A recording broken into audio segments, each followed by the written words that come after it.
Hello everyone, myself Mayur, and today's our topic of discussion is classes and objects in the Java. Classes is a set of objects which shares a common characteristics, behavior and common properties and attributes. Classes is a real world entity. It's just a template or a blueprint or a prototype from which objects are created. Class does not occupy a memory. Class is a group of variables of object data types and a group of methods.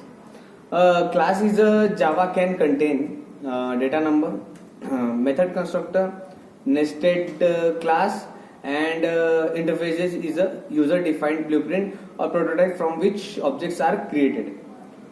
It represents the set of properties or methods that can commonly to all the objects of type.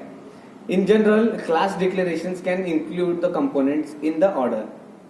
First one is the modifiers. A class can be public or has a default access. Next one is class keyword.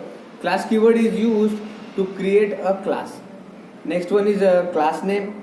The class name should begin with an initial letter.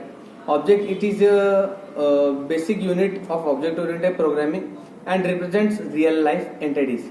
A typical Java program creates many objects which, as you know, interact by invoking the methods. First one is a superclass. The name of the class is, it means that parent. It is also called as superclass. If any preceded by the keyword extend, a class can be extended one parent. Next one is interfaces. A comma separated list of interfaces implements by the class if any preceded by the keyword implements. A class can implement the more than one interfaces. Body. The body can also is surrounded by curly braces. Next one is state. It is represented by attributes of an object. It reflects the properties of an object.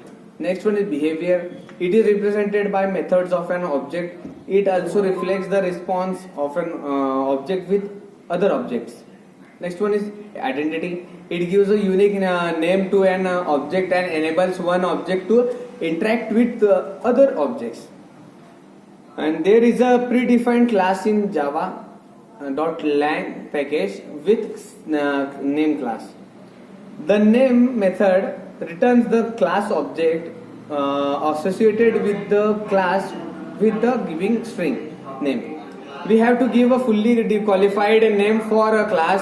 On calling new instance, object returns new instance of the class with the given string name. Deserialization and deserialization, it is a technique of reading an object from the saved state in a file. Okay, thank you.